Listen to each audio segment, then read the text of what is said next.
first come to Myrtle Grove United Methodist? In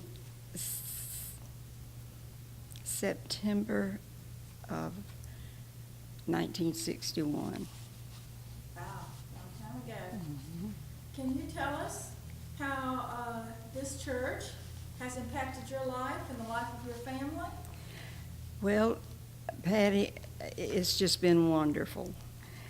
I joined the church, and I had been going to another church when I was young and went every Sunday. I didn't have to, but we did. So I came from a very Christian family. So when I came down here, I went with my family, and until 1961, in March of 61, I met the love of my life, Hal, and he was a member of another church, and I was, of course, going to the same church that I went to, or the same denomination that I went to when I was a kid. And so we decided that since he went to one church and I went to another, that we would go to a church that neither one of us had been going to. So we came to this church and fell in love with it. And we were married on September 1st, 1961, in this chapel, this sanctuary, I'm sorry. Oh, wonderful. Yes, we had planned to marry in the chapel because both of us were divorced. And so Vance Mason was the minister here, and he said, "You've got so many friends here. Don't you want to get married in the sanctuary?" And so I explained to him what I thought was the reason that I wouldn't. And he said, "You'll be married in the sanctuary."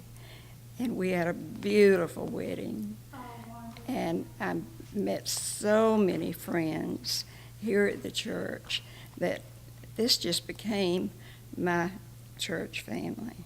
And how old were your children? How old were your children at that time? 12 and 14, and his was 16 and 18. We put those kids together and never had any problems. It was never this is my stepmom, stepbrother. It was always this is my parents, and this is my brother.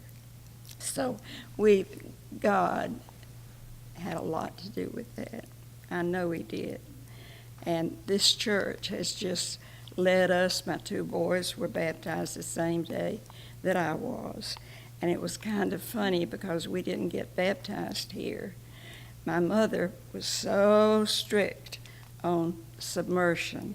So Vance took us over to the Myrtle Grove Baptist Church, and all three of us were baptized. Hal was already baptized. But this church has meant so much to me. And then since all of my family, I don't have any siblings, aunts, uncles, they've all gone before. So this is truly my family, and I have enjoyed every minute of it.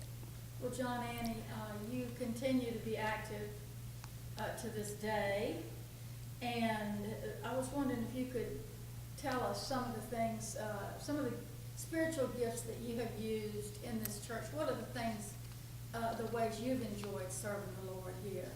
Well, I was pleased to be on the SBR committee as an alternate 3 years.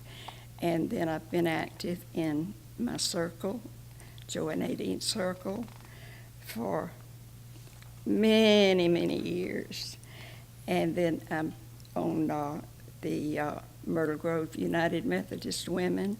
I have served as treasurer for 17 years. Oh, my goodness. And so I've enjoyed every minute of it.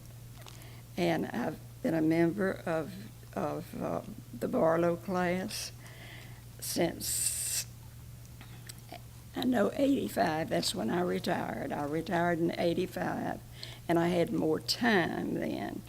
And I thought to be a member of the Sunday school class, it would take up just too much time on Sunday, and I had to do housework on Saturday and Sunday, Yeah. so I could go back to work on Monday. Well, I don't know if you know this or not, but I look at you as your greatest spiritual gift as being that of encourager.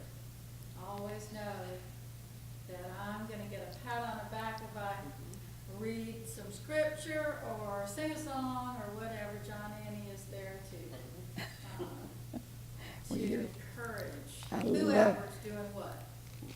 We are so blessed in this church, the talent that we have. I mean, Patty, your voice, I can hear your voice just as plain, and I can distinguish a lot of the voices. And like my son said one Sunday morning, he had come to visit the church and be with me, and he said, "Mother, that choir is astronomical.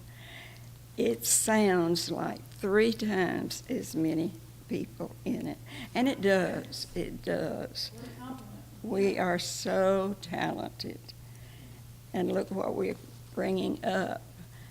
Be a brand new preacher, and we're so proud of you, Patrick. Amen to that, amen to that. Well, thank you so much. You've been such an important part of this